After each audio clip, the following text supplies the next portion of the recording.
Returning to our attempted lead story tonight, Denver City Council voted against a new contract with the police department tonight. The proposal would not have given police officers a raise next year. It would have dropped 10 paid holidays and lowered what taxpayers pay into their pensions. City Council rejected the police contract on a vote 8-5. 9 News reporter Jordan Chavez heard from the crowd that saw this as a win for police reform. Council members say that's not the point, though, Jordan.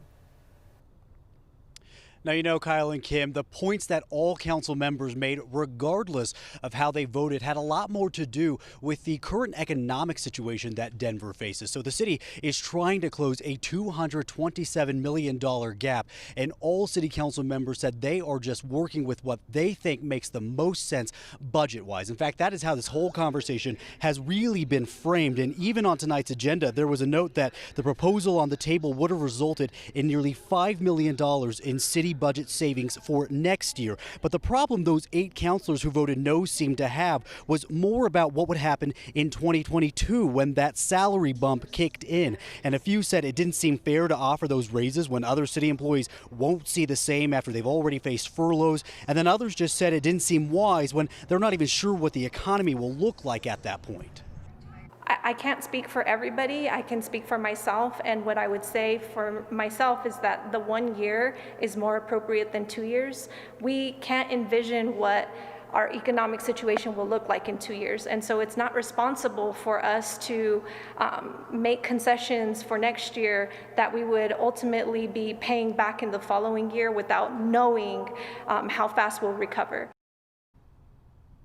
Denver Police Protective Association, that is the police union, said they were willing to come back to the table to renegotiate if the economy wasn't looking favorable for 2022. Now, tonight, Mayor Michael Hancock tweeted that this was the best deal possible, and the fact that it wasn't approved puts the city employees as well as services at a higher risk of layoffs and cuts. And the union president told us that he feels he didn't even ask for everything he wanted, but that might change now that negotiations are continuing.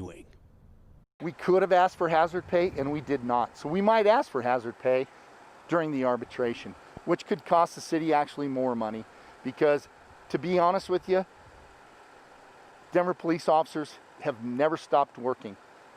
They've been out on the front lines during this entire pandemic, making sure that the citizens are safe.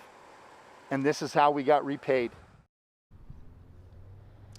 At this point, both sides do have the opportunity to come back to the table to renegotiate with each other. But after that, they will have to put their best offers forward, and then an arbitrator will make the final decision, guys. All right, Jordan Chavez reporting. Thank you, Jordan.